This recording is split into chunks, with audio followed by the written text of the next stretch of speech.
안녕하세요. 저는 서부 성결교회를 섬기고 있는 임채영 목사입니다.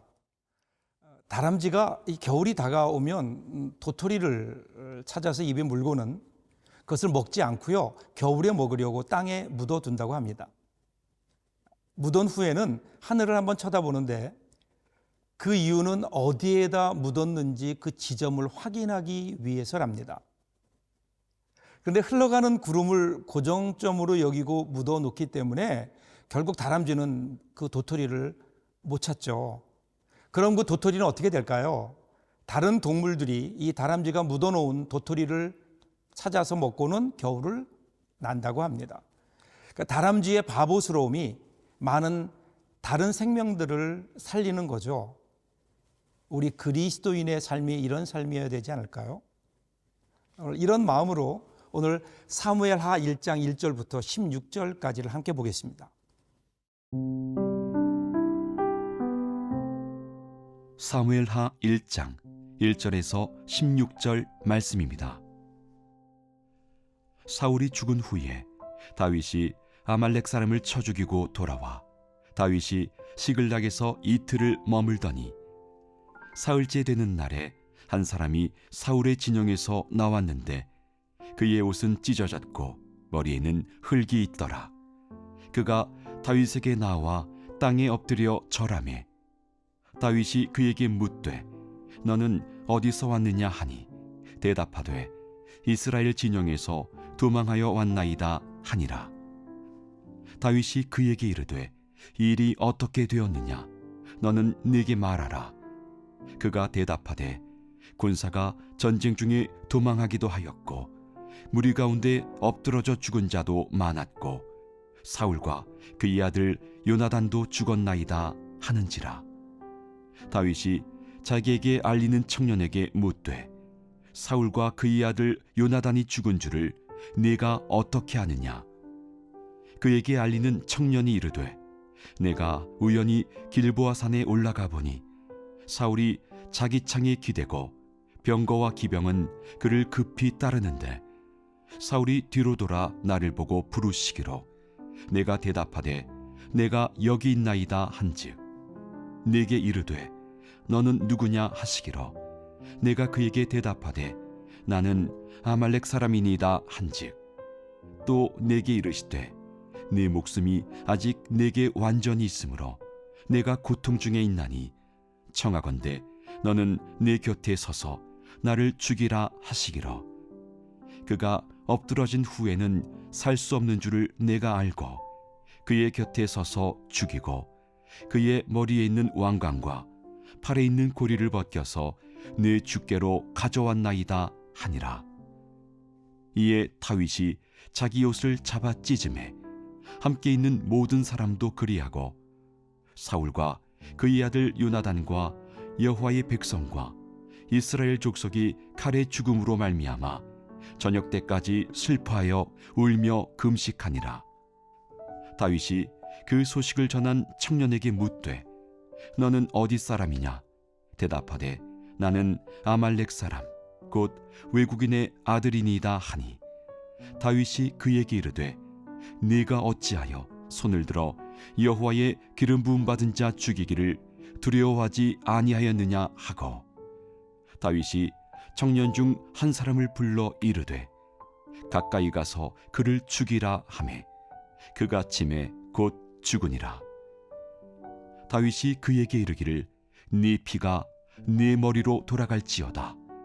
네 입이 내게 대하여 증언하기를 내가 여호와의 기름 부음 받은 자를 죽였노라 함이니라 하였더라. 원래 사무엘상과 사무엘하는요 하나의 책이었죠. 그리고 사무엘하는 사울이 죽은 후부터 시작됩니다. 그러니까 이 이야기는 사무엘상 31장에서부터 연결됩니다. 자, 1절 보겠습니다. 사울이 죽은 후에 다윗이 아말렉 사람을 쳐 죽이고 돌아와 다윗이 시글락에서 이틀을 머물더니. 자, 다윗이 아말렉과 싸워서 이긴 후에 자신의 본거지인 시글락으로 돌아옵니다. 그러니까 사울이 죽었을 때 다윗은 아말렉과 전쟁을 하고 있었죠. 이것을 기록하는 이유, 즉 시글락에서 이틀을 머물렀다라는 것을 기록하는 것은요, 다윗이 사울의 죽음과 아무것도 없다는 것을 보여줍니다. 자, 이어지는 2절을 한번 보세요. 사흘째 되는 날에 한 사람이 사울의 진영에서 나왔는데 그의 옷은 찢어졌고 머리에는 흙이 있더라. 그가 다윗에게 나와 땅에 엎드려 절하매. 그렇게 시글락에 돌아와서 사흘이 지났는데 어느 날 거짓골을 한 아말렉 청년이 다윗을 찾아옵니다. 그리고 찾아와서 이스라엘의 패배, 그리고 사울과 요나단의 죽음의 소식을 전하죠. 이어지는 3절부터 쭉 보시면요, 이제 길보아 전투에서 이스라엘이 블레셋에게 참패했다. 그리고 사울과 그의 아들 요나단이 한 자리에서 전해졌다라는 이 소식을 이 사람이 전해줍니다. 다윗은 사울과 그의 아들 요나단이 죽었다라는 사실을 믿을 수가 없었죠. 그래서 더 확실한 증거를 요구합니다.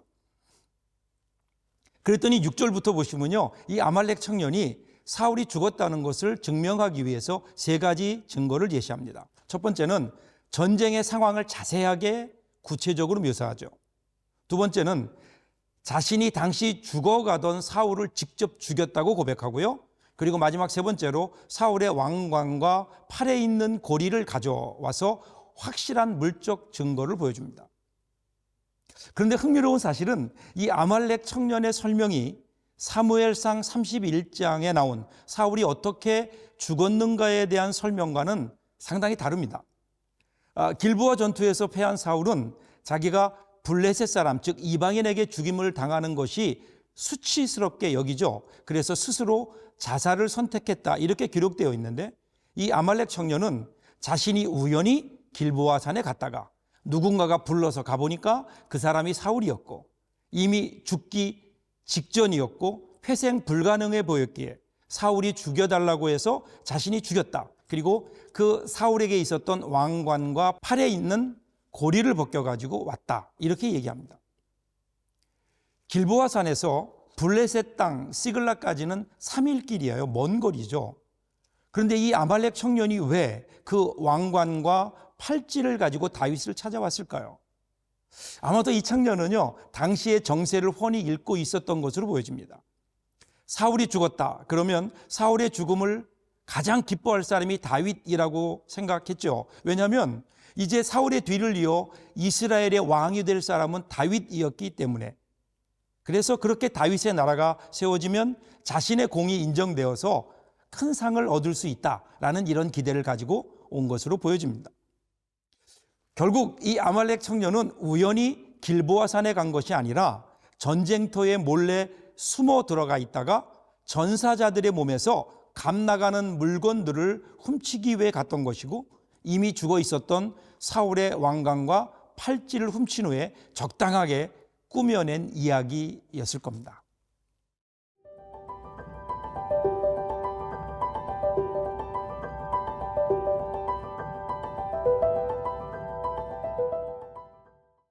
그런데 이 아말렉 청년의 예상과는 다르게 상황이 전개됩니다. 사울의 죽음의 소식을 들은 다윗이 옷을 찢으며 크게 슬퍼하며 우는 거예요. 그리고 금식합니다. 11절 12절을 보세요. 이에 다윗이 자기 옷을 잡아 찢음에 함께 있는 모든 사람도 그리하고 사울과 그의 아들 요나단과 여호와의 백성과 이스라엘 족속이 칼의 죽음으로 말미암아 저녁 때까지 슬퍼하며 울며 금식하니라. 여러분, 사실 사울이 죽었다면 그러면 다윗에게는 어떤 상황일까요? 자기를 그토록 죽이려고 쫓아다니던 사울이 죽었으니 이제는 더 이상 도망자 생활을 안 해도 된다. 게다가 다윗은 이미 사무엘이 기름을 부어 세운 차기 왕 내정자예요. 그럼 다윗에게는 좋은 소식일 겁니다. 그럼에도 왜 다윗은 슬퍼할까요? 먼저 다윗은 그 슬픔의 이유가 자기 개인에게 있지 않고 이스라엘의 영광, 이스라엘의 하나님의 영광을 생각하는 데서 나옵니다. 보통 사람들은요, 자기의 계획이 이루어지면 성공 이렇게 얘기하고요, 이루어지지 않으면 실패라고 생각해서 실패하면 슬퍼하죠. 그런데 다윗에게는요, 이 성공의 기준이 달랐어요. 성공의 기준이 자기의 뜻이 아니라 하나님의 뜻을 이루는 것이었습니다. 그래서 골리앗이라고 하는 사람 여러분 기억하시죠? 골리앗이 하나님을 모욕하는 말을 할 때 다윗은 분노하며 나가는 거예요.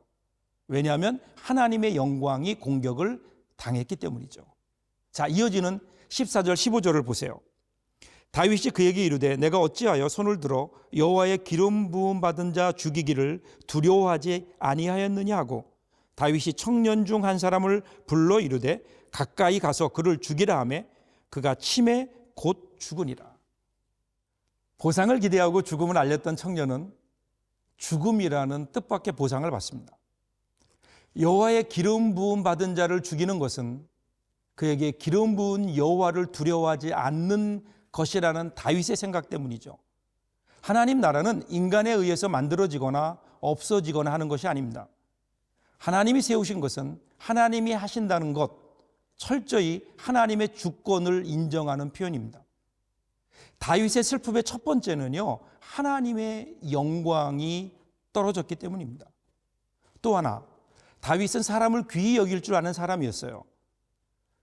사울의 죽음에 다윗은 공감할 줄 아는 사람이었다는 겁니다. 단순한 연민이 아니었어요. 연민이라고 하는 것은 고난받은 사람에 대한 측은한 감정입니다. 만일에 타인의 고통을 연민의 차원에서만 바라본다면 그것은 나는 슬프지만 그러나 당신의 고통의 원인에는 함께하지 않습니다라는 의미죠. 그런데 공감이라고 하는 건 다릅니다. 공감은 상대방이 되는 겁니다. 이 세상에서 제일 매운 고추가 어떤 고추일까요? 빨간 고추도 청양고추도 아니라 눈에 들어간 고추라고 합니다. 공감은 이와 같은 거죠. 눈에 들어간 고추처럼 대상과 내가 하나가 되어서 맵고 아픔을 함께 느끼는 것, 이것이 공감입니다. 이것이 하나님의 마음이 아닐까요? 하나님이 세상을 이처럼 사랑하사. 하나님은 사람의 육신을 입고 이 땅에 오셔서 우리의 아픔을 같이 겪으시며 십자가에 달려서 우리 죄를 사해 주셨죠. 하나님의 그와 같은 우리와 같이 되신 하나님의 사랑, 그 공감의 사랑이 우리를 살리는 거죠. 사랑하는 여러분, 오늘 우리는 두 사람을 보았습니다. 자신의 이익을 위해서 다른 사람의 아픔까지도 이용하려고 했던 사람, 아말렉 청년이죠. 반면에 비록 적이었지만 개인의 이익보다는 하나님의 영광을, 그리고 그 슬픔에 공감하는 다윗. 오늘 여러분은 어떤 사람으로 살기를 원하십니까?